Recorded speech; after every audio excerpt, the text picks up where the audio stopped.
Pada abad ke-21 ini kita memasuki era dunia digital, di mana internet, komputasi awan, kecerdasan buatan, dan teknologi terkini mengubah cara kita berkomunikasi, bekerja, dan hidup. Masyarakat terkoneksi secara global, dan perubahan terjadi dengan cepat.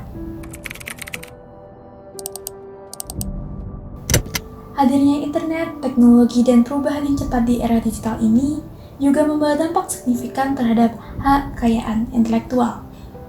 Dampak yang dibawa dari era digital ini adalah munculnya pelanggaran hak cipta di dunia digital dan plagiarisme di platform-platform digital seperti YouTube, TikTok, dan lain-lain. HKI adalah hak yang timbul dari hasil oleh kemampuan daya pikir manusia yang menghasilkan suatu produk atau proses yang berguna untuk manusia.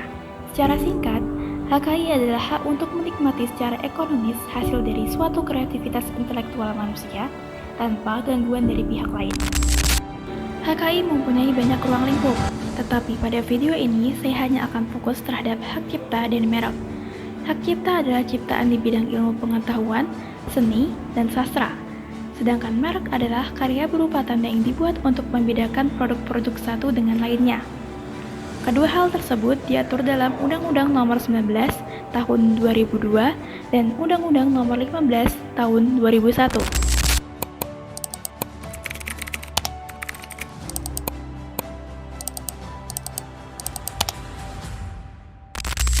Mengapa seseorang melakukan pelanggaran HKI? Faktor seseorang melakukan pelanggaran HKI sangat banyak, yaitu pertama, faktor budaya.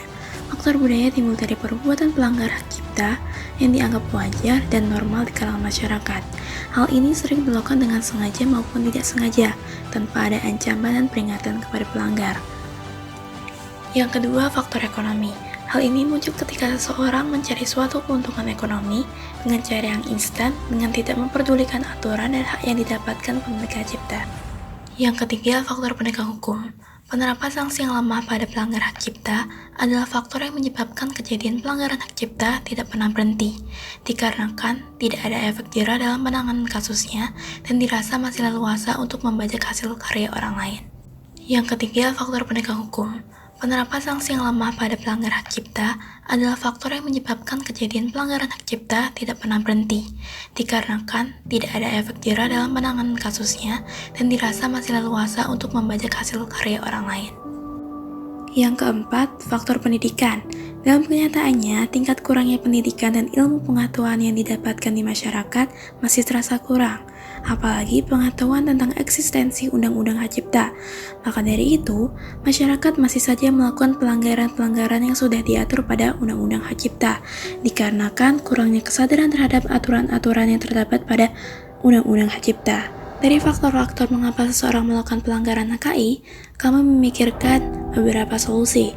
Yang pertama, meningkatkan SDM dengan cara memberikan edukasi sebanyak-banyaknya mengenai HKI terhadap pengguna-pengguna digital dalam bentuk semenarik mungkin. Salah satunya seperti video yang kami buat sekarang. Yang kedua, perlu ditingkatkan kemampuan aparat penyidik kepolisian negara Republik Indonesia, baik dalam bidang research, interogasi, dan intelijen, melalui kursus-kursus dan penataran dalam dan luar negeri, agar diperoleh aparat penyidik yang handal dan profesional dalam menjalankan tugasnya untuk menindak dan meringkus pelaku utama penggandaan kaset bajakan dan buku bajakan, serta yang lainnya, yang dapat merugikan masyarakat, pencipta atau pemegang hak cipta, dan negara. Yang terakhir, untuk mengatasi masalah ketidaksetaraan hak cipta internasional adalah perlu adanya kolaborasi internasional untuk mengatur perlindungan hak kekayaan intelektual. Negara-negara dapat bekerja sama untuk membuat undang-undang seragam, berbagi informasi, dan melakukan penegakan hukum bersama untuk mengatasi pelanggaran yang melibatkan batas negara. Maka dari itu, kita harus menyadari terkait hak kekayaan intelektual untuk melindungi karya setiap orang dan mencapai kesejahteraan diri sendiri maupun orang lain. Terima kasih karena telah menonton video ini.